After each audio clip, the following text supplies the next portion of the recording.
Obrigado. Então, vamos começar, gente? Vamos sim. Tá bom. Então, vou começar eu aqui. Boas tardes a todos. Bom dia a todos no Brasil. Meu nome é Vivian Fé, para quem não me conhece, sou a diretora da Câmara de Comércio do Brasil Catalunha. E hoje vamos apresentar um webinar muito especial que iremos realizar em português, catalão e espanhol. Es un honor y un verdadero placer daros la más cordial bienvenida a todos a este evento tan especial organizado por la Cámara de Comercio Brasil-Cataluña. Hoy nos reunimos virtualmente para celebrar y explorar una parte fascinante de la historia y de la cultura que une Brasil y Cataluña. Nos sumergiremos en los caminos de Villaronga, un proyecto que nos lleva a los senderos de la vida y de la obra de José María Villaronga, un hombre catalán cuya historia de inmigración y talento nos deja maravillados. En un momento de adversidad, Villaronga encontró en Brasil un hogar donde desplegar su genio artístico, dejando un legado que perdura hasta nuestros días. A través de esta iniciativa, en colaboración con el Instituto Aupava, el Ministerio de Cultura de Brasil y el Gobierno de Cataluña, nos embarcamos en una ruta histórica, cultural y artística que nos permitirá conocer y apreciar la riqueza de la herencia catalana en tierras brasileñas. Por eso, después en el segundo bloque también tendremos el privilegio de conocer los beneficios fiscales que ofrece la ley Rouanet para las empresas que invierten en proyectos culturales en Brasil. Una oportunidad que enriquece culturalmente y además brinda ventajas fiscales para aquellos que desean contribuir al desarrollo cultural de Brasil. Os invito, pues, a abrir vuestras mentes, vuestros corazones a esta experiencia única que nos espera hoy. Y este evento esperamos que sea un aprendizaje y colaboración donde podamos celebrar la unión entre Brasil y Cataluña a través del arte, de la cultura y del comercio. Sin más preámbulos, os damos la bienvenida a esta jornada llena de inspiración y bienvenidos als Camins de Villaronga. Ahora es un honor para mí presentar a una persona cuyo compromiso con la promoción de la cultura catalana en Brasil es verdaderamente inspirador. La delegada del Gobierno de Brasil, la delegada del Gobierno de Cataluña en Brasil, Paula Mèric, ha sido una defensora y apasionada de los lazos que unen a nuestras dos culturas y ha tenido el privilegio de sumergirse en este proyecto Camins de Villaronga. Paula no solo conoce este proyecto desde la distancia, sino que también ha tenido la oportunidad de explorar la región y admirar de primera mano las pinturas y el legado de José María Villaronga. Su experiencia y conocimiento enriquecerán aún más nuestra comprensión y apreciación de este proyecto único. Amb gran plaer li cedeixo la paraula a la Paula Mèric perquè comparteixi amb nosaltres les seves impressions i experiències sobre els camins de Villaronga. Paula, si us plau, en portuguès, català o castellà, endavant. Muito bem, muitas graças, Vivian. Vou passar para o português, acredito que todo mundo vai entender. É um prazer estar aqui, obrigada para Vivian, Javier Miralles e toda a equipe da Câmara de Comércio Brasil-Catalunha por organizar esse encontro, essa charla, né, para poder explicar mais um pouquinho sobre o projeto de Caminhos de Villaronga. Eu queria comentar muito brevemente, porque aqui temos a equipe do Instituto Aupava, temos também até a historiadora e pintora e artista Ana Toren, que conhece muito bem a história, a vida e obra do Villaronga. Mas três pontos bem breves para comentar, né? Primeiro, os objetivos, não? O objetivo da delegação do governo da Catalunha no Brasil, que tem sede no Rio de Janeiro, mas com esse escopo nacional, que é não só promover esses laços culturais entre a Catalunha e o Brasil, mas também promover esses laços econômicos e de cooperação técnica em diferentes âmbitos, né? Passando ao segundo ponto, essa iniciativa iniciada pelo Instituto Aupava de Os Caminhos de Villaronga, para a gente é mais uma ponte, né, cultural entre o Brasil e a Catalunha. Realmente foi uma descoberta, todo esse legado do pintor catalão, no Vale do Paraíba, essa região de tamanha importância histórica. Foi um prazer poder visitar, ser recebida lá por todos os diferentes estamentos de governo, nos municípios, todas as fazendas que nos receberam, nos abriram as portas para mostrar todo esse legado de tamanha importância do artista Villaronga nessa região e que é desconhecida pela maioria por grande parte das pessoas, né? Então, eu acho que o foco que tem o Instituto Alpava em lançar esse projeto não é só dar essa visibilidade nesse legado, mas também transformar essa região. Né, o foco dessa instituição de promover um turismo regenerativo que tenha esse impacto social e econômico na região, acho que é muito, muito importante, né? E então, último ponto, comentar que animo a todos vocês a se interessar pelo projeto e poder participar e fazer que ele cresça conjuntamente, porque realmente vai ser um projeto bem importante, não só a nível cultural, mas também de transformação social e econômica dessa região. Obrigada a todos e damos espaço, então, à Luciana Delamarre, que é presidente e cofundadora do Instituto Alpava. Obrigada. Obrigada, Paula. Obrigada, Vivian. Queria agradecer a presença de todos hoje aqui. Eu vou falar brevemente do Instituto, na verdade, eu vou passar já a palavra para a Jane Sampaio, que é a nossa diretora financeira e cofundadora do Instituto também, e eu vou retomar falando sobre o projeto propriamente dito.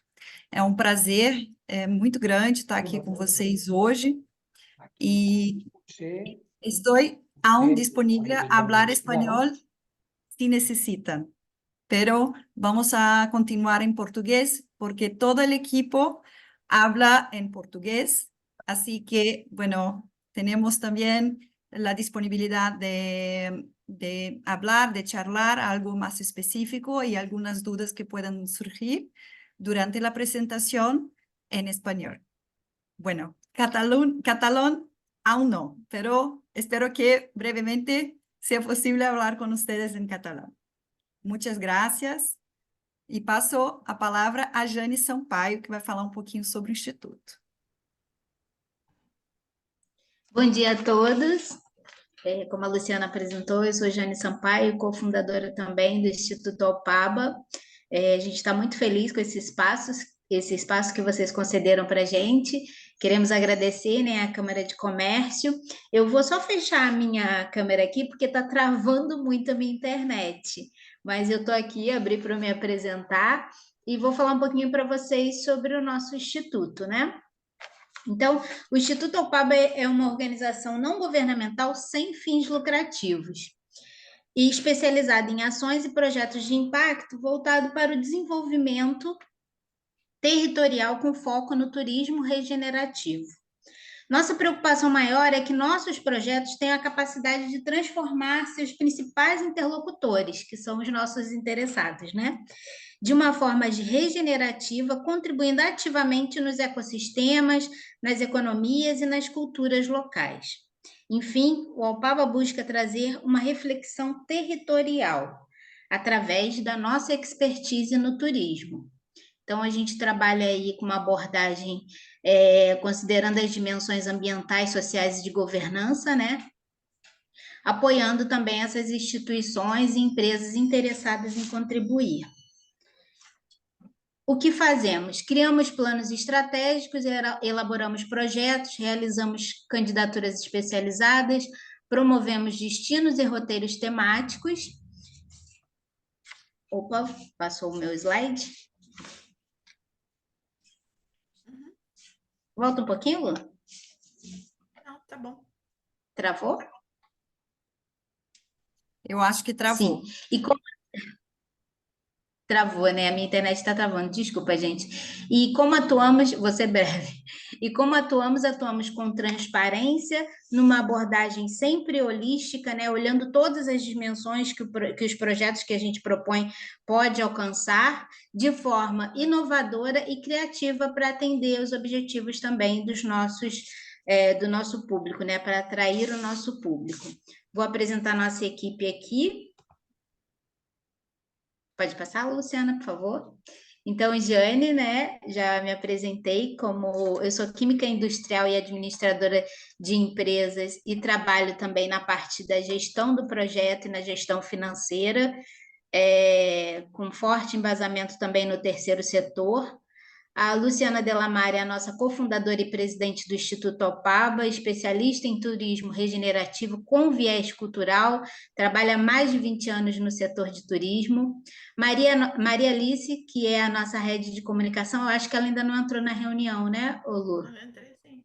Não, tô aqui. Já entrou? Ah, Maria Alice está aqui. Muito obrigada, Maria Alice. Ela é fundadora da Abre Aspas Comunicação e formada em jornalismo. O Maurício Ribeiro, que é fundador da Controller, formado em contabilidade e direito com MBA em auditoria pela FGV e pós-graduação. É o nosso grande consultor aí na área de finanças e controladoria também. Ana Thoren, graduada em comunicação visual pela Faculdade da Cidade. A Paula já falou um pouco sobre ela, né? É a nossa grande especialista em Vilaronga, no nosso catalão Vilaronga. E aí eu volto a palavra para Luciana. Obrigada, Jane. Essa ideia do Vilaronga surgiu também de uma experiência prévia que tanto eu quanto a Jane tivemos no escritório de promoção turística do Vale do Café. Nós percebemos as dores, os gargalos desse território e a potencialidade que ele tinha de oferecer um turismo regenerativo voltado para uma série de questões que a própria região oferece. Quando a gente olha aqui a região do Vale do Paraíba, sul-fluminense, que foi onde especificamente a gente atuou, existe um notório legado associado à produção cafeira do século XIX, que era a mais expressiva do mundo. Ela representava 75% da produção mundial. E isso fez com que não só a região se desenvolvesse de forma econômica, trazendo uma série de infraestruturas, como a infraestrutura férrea, como a mobilização também da própria nobreza, da própria burguesia que vivia aqui naquela época. Lembrando que o Rio de Janeiro, então, era a capital do Império Português, que naquela época envolvia uma série de recursos associados à navegação e à exploração da escravatura, e era notoriamente uma região muito rica. Então, essa riqueza que a gente encontra nesse Vale do Café, de uma exploração que hoje em dia é posta em causa, obviamente, por várias questões, mesmo a questão de direitos humanos, mas a gente precisa trabalhar dentro dessa questão histórica essas dores que ainda afetam o presente dessas pessoas que tentam trabalhar com o setor de turismo e muitas vezes não conseguem, em virtude da própria dificuldade de trazer uma narrativa positiva para uma região que foi palco e cenário de uma série de questões ainda hoje levantadas. Então, a gente precisa trazer esperança para essa população, e o Vilaronga, por incrível que pareça, foi um elo de ligação e uma conexão com esse legado que traz também uma beleza, uma narrativa curiosa sobre as relações que nós tínhamos entre as regiões no mundo afora, entre artistas mundo afora, entre empresários mundo afora, que se concentraram nessa região durante um curto espaço de tempo. Então, a gente não só conta uma história de relação entre essas duas regiões, que vai do Rio de Janeiro até São Paulo, passando também por Minas Gerais, contemplando 20 municípios, que é a nossa estimativa, mas também a gente conta uma história de esperança para essa região se desenvolver de forma sustentável, de forma estrutural, a partir de uma série de curiosidades que a gente pode contar sobre essa época. E o Vilaronga, contado por Ana Thoren, vocês vão ter o prazer de ouvi-la, é uma narrativa deliciosa, é uma narrativa que conta sobre como a expansão para a América era também uma forma de renovação, era uma forma de reinício. Então, a nossa história, ela conta um pouquinho, e o projeto também conta um pouco sobre isso. Maria Alice vai falar um pouquinho sobre a repercussão que nós tivemos ao apresentar o projeto para as comunidades da região, passando por Rio e São Paulo. Bom dia, meu nome é Maria Alice, né? Eu sou a responsável pela assessoria de imprensa do Instituto Alpaba. Então, durante a visita da Paula, né, tivemos alguma repercussão na imprensa local e também do Rio, que se interessaram muito por isso, que nem sabiam da existência de Vilaronga, e, na verdade, isso só vem a acrescentar, né? Porque tanto nas mídias sociais também que colocamos, né, no nosso site, né, houve uma curiosidade, né, pela imprensa de saber mais sobre isso. Então, eles estão aguardando, né, com uma expectativa muito grande para que esse projeto se torne realidade e que a gente acredita que vai se tornar mais notícia ainda na imprensa, tanto nacional quanto internacional, porque é curioso para eles, né? O Vale do Café ele se mostra de uma forma diferente agora, né? Ligando a arte, cultura e tudo mais que ele oferece. Então, é isso. Então, esse tem o Diário do Rio, que é um jornal, né, que fala sobre o município do Rio, sobre o estado do Rio, e vários outros também locais, né, da região, que é bem grande e tem uma imprensa local bem interessante. É isso. Obrigada. Obrigada, Maria Alice. Então, na verdade, dentro do contexto do empreendedorismo social, a gente procura, no Instituto, ouvir os principais stakeholders, os principais atores atingidos ou impactados de forma benéfica dentro de um contexto de um projeto como esse, que a gente entende que é muito mais do que só um projeto cultural, né? Ele é um projeto social, porque ele visa capacitar também os multiplicadores, os agentes que vão poder replicar essa história, que vão poder se beneficiar dessa narrativa, mas também todos os empresários, os membros também da academia que se interessaram muito. Nós fomos recebidos pela Universidade de Vassouras, que tem uma parte dedicada a patrimônio. Nós fomos recebidos em Bananal, município do estado de São Paulo, pela parte de restauração, de restauro mesmo de obras do Vilaronga,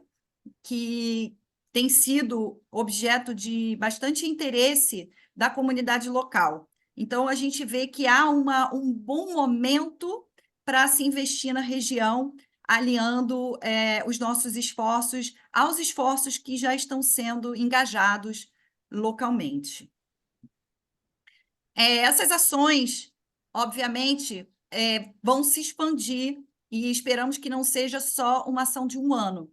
No entanto, a Lei Rouanet, como o Maurício vai explicar para vocês, é uma lei que trabalha em cima de projetos. A nossa visão é que, de longo prazo, a gente consiga trabalhar e fazer uma manutenção desse roteiro, outorgando a instituições locais esse poder de administrar essa narrativa que a gente está começando, né? A gente está provocando. E o objetivo é que eles se apropriem de tal forma que a história do Vilaronga seja contada de uma forma extremamente natural e participando com guias de turismo, com os agentes locais, com as agências operadores, os museólogos, os restauradores, que podem também se interessar por esse aprofundamento no tema. No entanto, aqui o que a gente já tem previsto, como a Maria Alice falou, a gente vai trabalhar toda essa parte de mídia social, essa parte de divulgação nas praças internacionais e nacionais do roteiro, trazendo uma dimensão diferenciada. A ideia é que a gente consiga lançar ainda esse ano um livro, um catálogo do roteiro, um audiobook, e que a gente consiga também, através dessas dinâmicas, junto com a nossa consultoria, com a Ana, trazer palestras, conteúdos, vídeos, apresentações que sejam também possíveis de serem apresentadas em outras praças que não somente regionais. A gente possa transcender essa barreira local. Tá?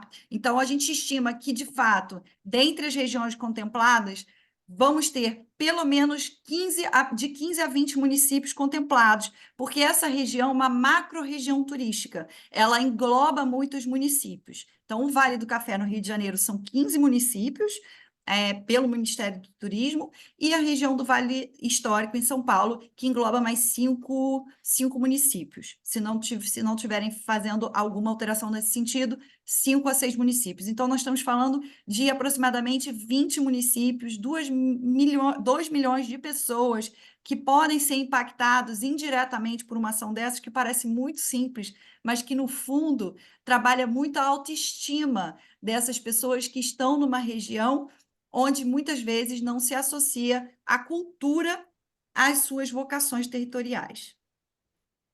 A gente trabalha sempre nos nossos projetos com os Objetivos de Desenvolvimento Sustentável da ONU, e o nosso objetivo é trazer métricas ao final desse projeto para que os senhores e seus stakeholders tenham acesso a essas informações, né?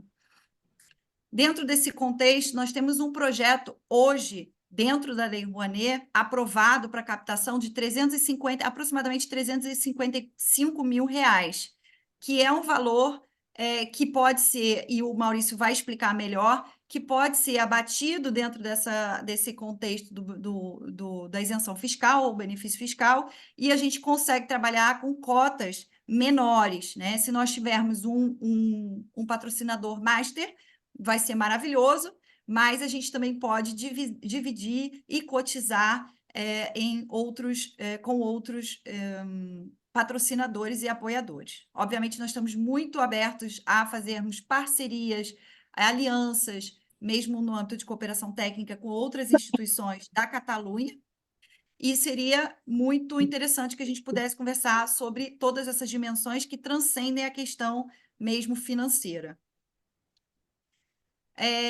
Nós vamos compartilhar essas informações falando um pouquinho sobre como essas contrapartidas acontecem no plano tangível. Então, são muitos benefícios que as empresas podem ter, e esses benefícios também são negociáveis de acordo com cada um dos patrocinadores. Agora, eu vou passar a palavra ao nosso controller, nosso especialista em finanças, em fiscalidade, que vai falar um pouquinho para vocês sobre esses benefícios. Maurício?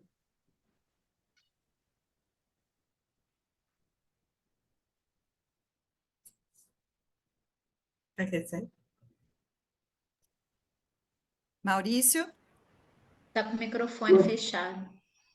Tem que ligar o microfone. Estão me ouvindo agora? Estamos. Sim. Bom dia a todos. Desculpem, eu não pude conectar, porque, enfim, tive uns probleminhas operacionais, mas, perdão. Iniciando a nossa parte, vamos falar sobre a Lei Rouanet. É um nome popular, um Programa Nacional de Apoio à Cultura, instituído pela Lei 8.313, de 23 de dezembro de 1991. Foi criado no governo Fernando Collor, e o seu nome tem origem no sobrenome do criador da lei, o sociólogo e ex-secretário de Cultura, Sérgio Paulo Rouanet. E quais são os objetivos? As empresas e pessoas físicas podem patrocinar espetáculos, exposições, shows, livros, museus, galerias e várias outras formas de expressão cultural, e abater o valor total ou parcial do apoio ao imposto de renda. Vamos ressaltar que a Lei Rouanet ela não dá dinheiro diretamente para o artista. Vai para o projeto contemplado. Ser apoiado por ela significa que o contemplado tem autorização do governo para buscar patrocínio e recursos financeiros com empresas privadas e pessoas físicas para o seu evento, e esse arrecadado fica isento, descontado do imposto de renda daqueles envolvidos. Logo, são os patrocinadores que ficam responsáveis de repassar o valor solicitado em contrato para os contemplados da Lei Rouanet. E qual é o impacto que a Lei Rouanet causou? Em 2018, foi realizado pela primeira vez um estudo sobre os impactos econômicos da Lei Rouanet, e foi encomendado pelo Ministério da Cultura e elaborado pela Fundação Getúlio Vargas. O trabalho mostrou que as atividades culturais trazem um retorno econômico superior ao montante que o Estado efetivamente investe, os números evidenciaram que, para cada R$ 1 investido, há um retorno de 1,59 ao país. Agora, nós temos as fases para o atingimento... Vocês estão me ouvindo? Nós temos agora as fases para o atingimento do proponente. Eu enumero aqui 8 itens e, na sequência, obedecem o seguinte.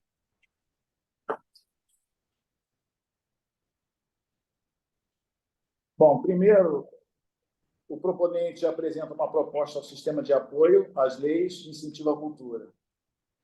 A seguir, vai para uma análise de admissibilidade do Ministério da Cultura e, se admitida, se transforma em projeto e recebe autorização para a captação dos recursos. Além disso, depois disso, a análise técnica dos especialistas do órgão. A análise vai para a Comissão Nacional de Incentivo à Cultura, que homologa ou não o projeto. Partindo para a decisão final, o Ministério da Cultura decide quanto à aprovação ou rejeição do projeto. Passa depois para a captação. Após a aprovação, cabe ao proponente encontrar as empresas e pessoas físicas que apoiarão sua ideia.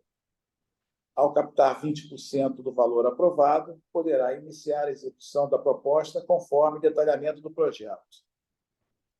Partindo para a execução, que é a realização quando o proponente contrata fornecedores, artistas e outros que ajudarão a executar a proposta, envolvendo a própria realização objetiva do projeto. E, por fim, a prestação de contas. Após o término do projeto, prestar a contas de tudo que foi realizado, com recursos aplicados, se os objetivos foram alcançados, quantas pessoas foram envolvidas, qual foi a contrapartida social oferecida, tudo acompanhado por documentos idôneos, comprobatórios, tais como notas fiscais, comprovantes de transferências bancárias e outros. Quem pode participar? Empresas contribuintes do imposto de renda, que são aquelas que são tributadas com base no lucro real. Então, outras formas não tem como. E podem destinar até 4% do imposto devido ao projeto. Pessoas físicas, contribuintes do imposto de renda, que somente podem usufruir quando fazem a declaração completa, e podem destinar até 6% do imposto indevido. Bem, agora, como é que se pode incentivar? As empresas, elas selecionam um projeto a ser patrocinado, verifica se o projeto está apto a receber recursos, efetua depósito na conta do projeto, o dinheiro deverá ser acreditado na conta do projeto até o último dia do ano ou período fiscal, abater o valor da doação no DARF do imposto de renda, comunicar imediatamente ao proponente do projeto para que ele emita um recibo de mecenato. Declara o imposto de renda, o patrocínio da Lei Rouanet, e guarda o recibo de patrocínio por 6 anos. Isenções fiscais. Os projetos aprovados no artigo 18 da Lei Rouanet podem ser patrocinados com 100% de isenção fiscal, tanto para a pessoa física quanto para a pessoa jurídica. E aos projetos aprovados pelo artigo 26 da Lei Rouanet, oferece os seguintes limites de isenção. Pessoa jurídica, 40% do valor incentivado e 30% do valor incentivado no caso de patrocínio. Pessoa física, 80% do valor incentivado, caso doação, e 60% do valor incentivado no caso patrocínio. Em linhas gerais, essas são as situações que envolvem a Lei Rouanet. Eu sei que isso aqui é um pouco ácido, a gente tem que falar de uma forma técnica, eu peço desculpa a todos, porque, enfim, mas isso, de uma maneira geral, é o que eu tenho a dizer. Obrigada, Maurício. A gente queria dar uma ideia, e eu acho que o Maurício atingiu esse objetivo, uma ideia dos processos, do passo a passo da elaboração, execução a captação mesmo que vem prévia à execução e, então, a prestação de contas. A Lei Rouanet, ela é bastante restritiva na própria elaboração. Então, esse processo só de aprovação, que hoje a gente tem já a aprovação do Ministério, só de chegar aqui hoje e poder apresentar esse projeto para vocês, já teve um trabalho prévio, um levantamento, uma articulação e uma elaboração, né? Um capital intelectual investido no projeto. Então, o nosso objetivo é que a gente consiga compartilhar isso com mais pessoas e multiplicar esse direcionamento desses recursos que são enviados para o projeto.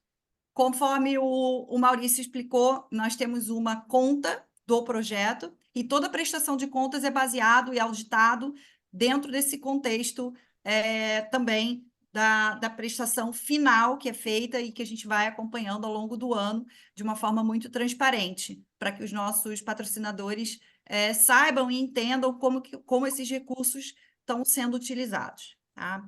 Então, basicamente, um resumo aqui daquilo que a gente falou. A gente queria muito agora apresentar para vocês um pouquinho sobre a história de Villaronga e convidar a Ana Thoren, doutorada. Ela defendeu agora a tese dela de doutorado em maio, e ela tem narrativas deliciosas que eu gostaria muito que todos vocês tivessem aí a disponibilidade e corações abertos para ouvir, que vai ser bem divertido. Obrigada a todos vocês, estamos disponíveis aqui para tirar qualquer dúvida e vou passar a palavra para a Ana. E vou parar também de apresentar, tá bom?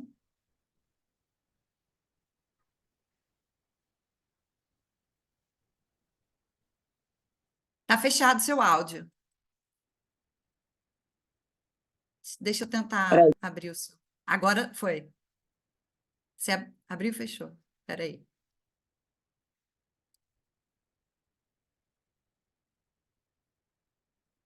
Está fechado ainda, Ana? Estão me ouvindo? Agora sim. Mas você abriu e fechou de novo.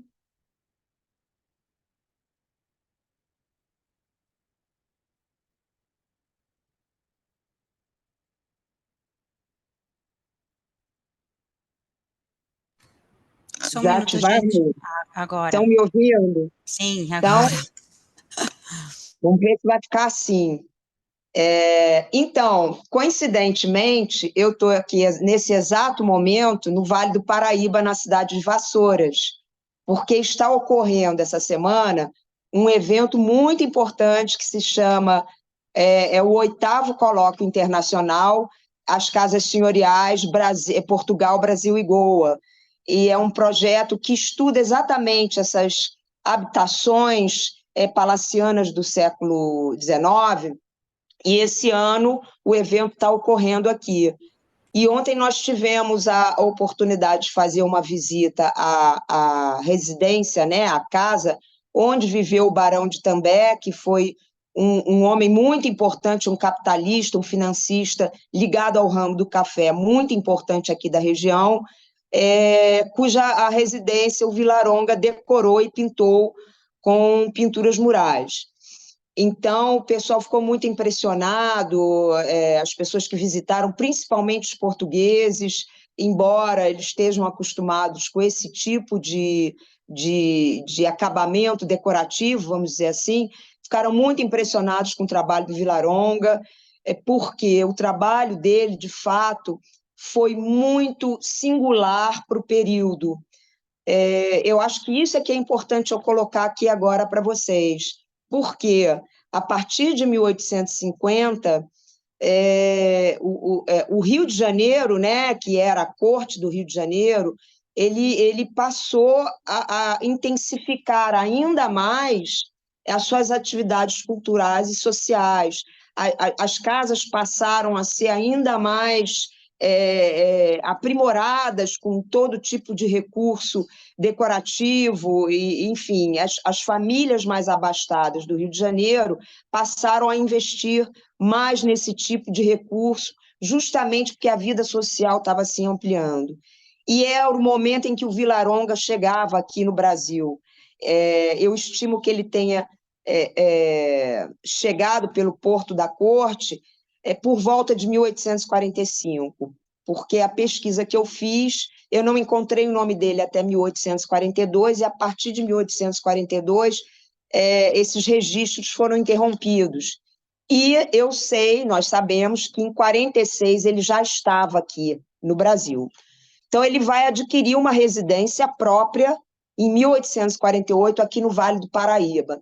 Então, a questão toda, ela se baseia nisso. Por que que ele não ficou na corte do Rio de Janeiro, onde você tinha uma demanda muito grande para esse tipo de trabalho, né? Por que que ele optou por vir para o interior, vamos dizer assim? Porque ele foi suficientemente sagaz de perceber que esta região do Vale do Paraíba, conforme a Luciana explicou bem, que envolve algumas cidades de São Paulo, Minas Gerais e principalmente Rio de Janeiro, essa região ela estava se desenvolvendo muito rápido, porque o poder econômico do país estava concentrado nessa região, na forma da produção cafeeira, que nesse momento estava encontrando o seu apogeu, e a sua expansão seguida do seu apogeu. Então, esses homens, esses grandes fazendeiros, grandes proprietários de terra e descravizados,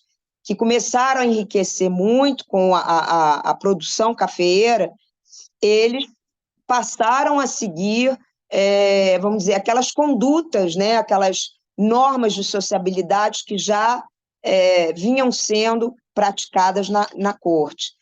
Então, Villa-Longa ele percebe muito bem isso. A concorrência entre pintores e decoradores no Rio de Janeiro era enorme, enorme, e ele percebe que aqui nessa região ele talvez tivesse a oportunidade de dominar esse mercado. Então, ele vem para cá, ele passa a residir exatamente nessa cidade, na cidade de Vassouras, e daqui ele amplia o seu império artístico, né? Ele, durante o período que ele esteve aqui, ele trabalhou de forma bastante itinerante, né? Circulando pelas fazendas da região, e não só pelas fazendas, mas também estabelecimentos comerciais e casas urbanas, né? Todos esses fazendeiros muito ricos, eles, além da casa de vivenda, eles possuíam também residências urbanas nos centros, nos principais centros produtores de café, como Valença, Vassouras, Bananal.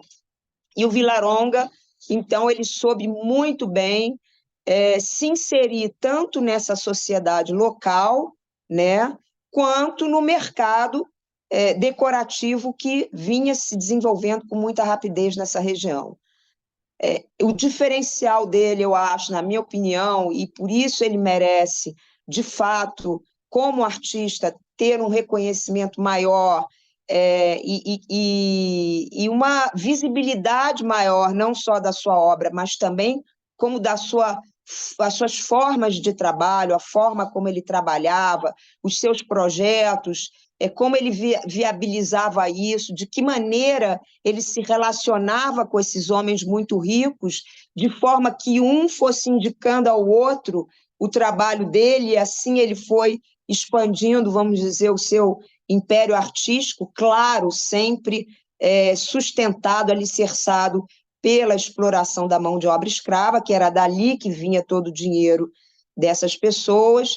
E assim, para finalizar, eu gostaria de ressaltar aqui o diferencial dele, quando a gente estuda pintura mural decorativa, e você vai perceber o que se faz, eu posso até dizer, de certa forma, até o que se fazia na Europa, né, nas principais capitais da Europa, nesse momento, 1850, onde a pintura neoclássica, aquela de narrativas alegórico-mitológicas, ainda estava muito em voga nos grandes palacetes, inclusive na corte do Rio de Janeiro.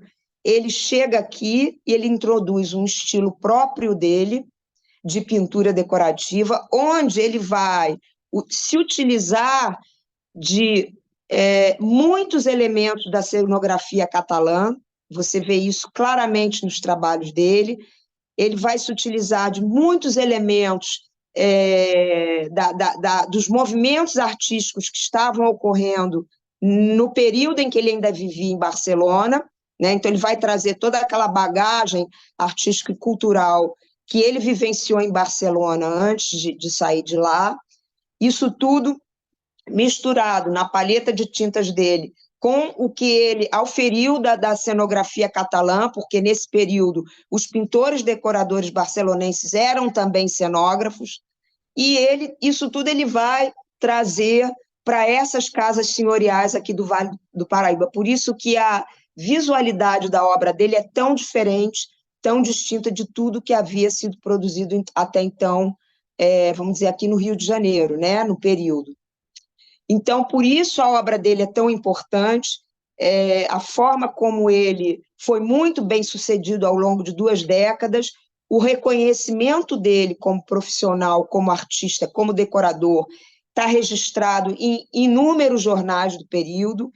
Então, ele, de fato, foi uma persona, um artista ativo durante um período que foi um dos mais importantes da história do Brasil, né? Esse período da segunda metade do século XIX. E, mais uma vez, eu gostaria de ressaltar que, no âmbito da pintura mural decorativa, ele foi único, ele foi singular, porque ele soube trazer toda essa bagagem que veio com ele, essa bagagem cultural e artística que veio com ele da Catalunha, e ele chegou aqui, ele fez como uma mixagem com que aquela clientela daqui queria, e daí o resultado foi o que nós temos hoje, ainda preservado, felizmente, alguns exemplares dos projetos decorativos dele estão preservados até hoje. A gente pode poder apreciar e verificar o quão distinta foi a obra do Villaronga. Eu acho que é isso, mas se alguém quiser fazer alguma pergunta...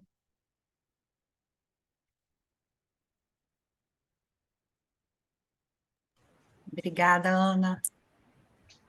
A Paula a Ana só falou um pouquinho, porque, na verdade, a história do Villaronga é uma novela da vida real muito interessante, muito apaixonante, muito curiosa. E essas narrativas acabam ganhando corpo, né, ali no Vale do Café, onde a gente pode também organizar uma visita com a Ana também, uma visita guiada com alguns apoiadores do projeto, para que vocês sintam também essa sensação. Isso que a Luciana falou é muito interessante, porque quando você chega aqui nessas cidades do Vale do Paraíba, você meio que você se transporta mesmo para o clima do local, né? Que ele ainda vivencia muito, apesar do tempo, né, decorrido, ele ainda vivencia muito o Fausto, que era aquele momento do ápice do café. Então, é muito interessante essa questão das visitas locais, né, que você consegue, de fato, perceber, né, o quanto essa região foi e continua a ser muito importante do ponto de vista cultural, turístico e artístico também.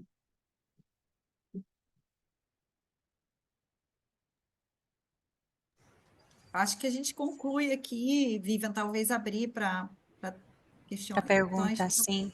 Fica à vontade. Mas se alguém teria alguma pergunta, eu tenho uma, na verdade, para o Maurício. Não sei se mais alguém tem alguma pergunta, senão eu vou, Maurício.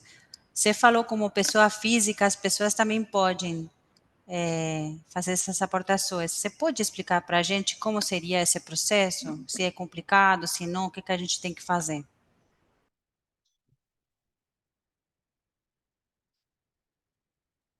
Tá fechado o microfone.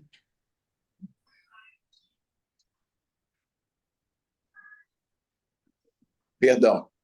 As pessoas físicas, elas podem, no ano, fazer as contribuições colecionar os recibos. Toda vez que ela pagar, ela precisa solicitar o recibo, e aquilo vai se acumulando ao longo do ano, e quando ela for preencher a declaração do imposto de renda, ela relaciona tudo aquilo, que aquilo vai ser cruzado com a informação do beneficiário, e ela pode abater imposto de renda nessas bases. A pessoa física, ela pode destinar até 6% do imposto devido, ou seja, faz a declaração, apura-se tudo, imposto a pagar, deduções, médicos e tudo, aquilo dá um resultado. Esse resultado é a faixa tributável. Calcula-se o imposto, deduz-se aquilo que já foi retido na fonte. Se gerar o imposto a pagar, 6% do imposto devido, ela pode ainda abater. Se for imposto a restituir, vai aumentar a restituição dela. Eu estou falando de maneira geral, tá? Então, de uma forma geral, funciona desta maneira.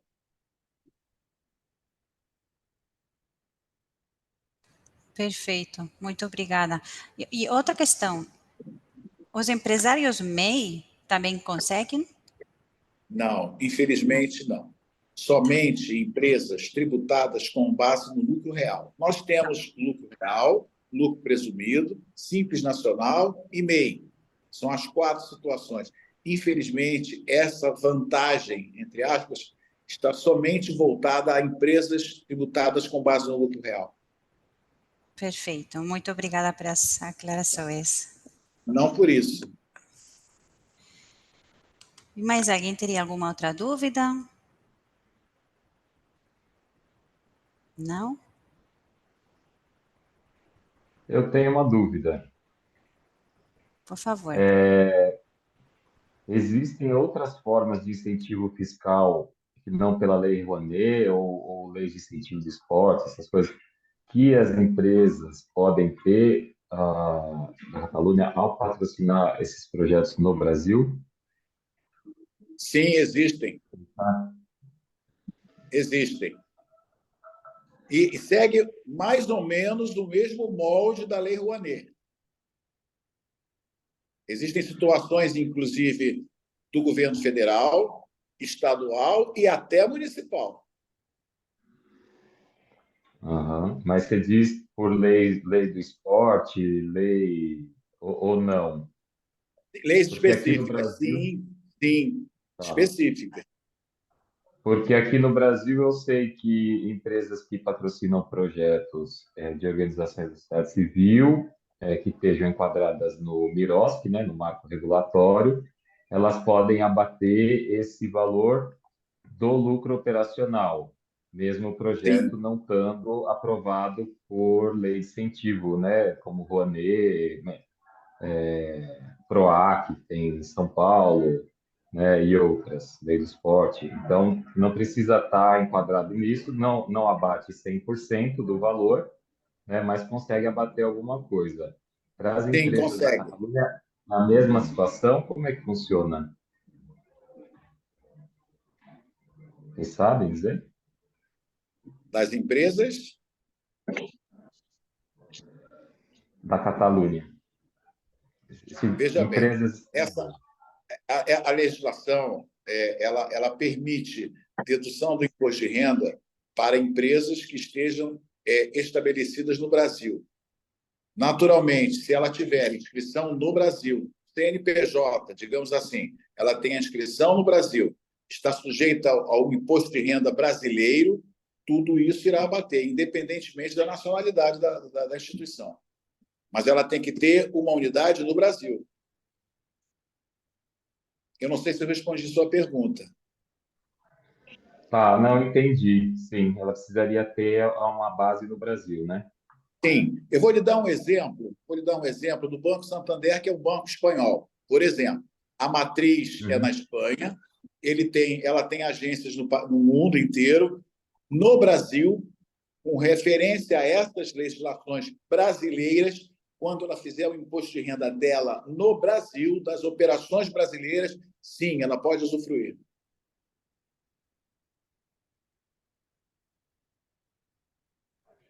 Beleza, perfeito. Ok? Obrigado. Não há de quê.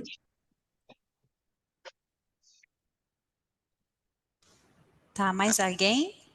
Alguma outra pergunta? Você queria acrescentar alguma coisa, Paula, antes da gente encerrar? Não, agradecer a apresentação e comentar que o governo da Catalunha aqui no Brasil apoia a iniciativa, sem dúvida, institucionalmente. Então, vamos também somar esses esforços, né, para que o projeto cresça e siga para frente. Então, animamos fortemente a todas as empresas, pessoas que queiram também apoiar, fazer parte dessa iniciativa que tem um impacto não só cultural, mas, como dizemos, vai além, né?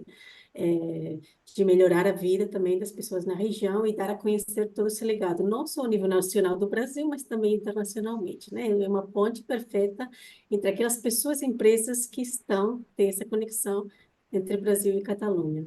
Então, animamos a todos vocês a fazer parte do projeto. Obrigada. Perfeito, obrigada, Paula. E Fernando, você queria acrescentar alguma coisa? Fernando Souza?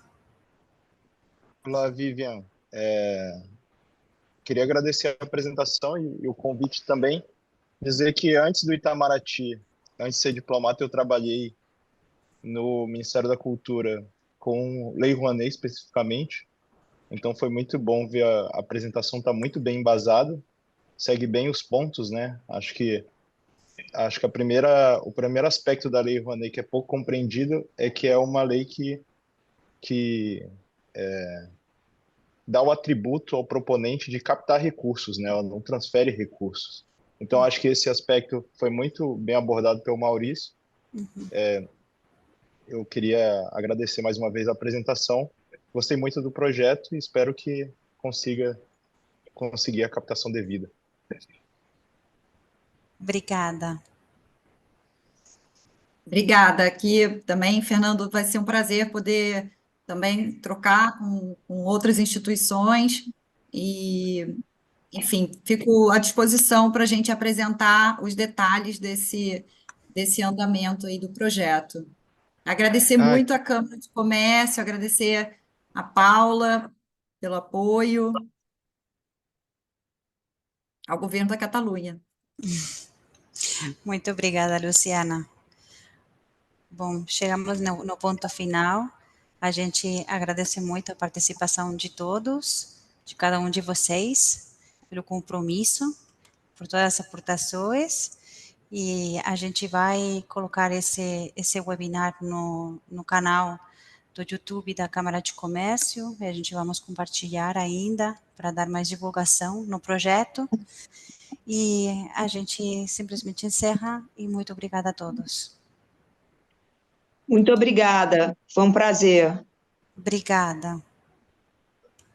Um prazer, obrigado. Bom dia para todos.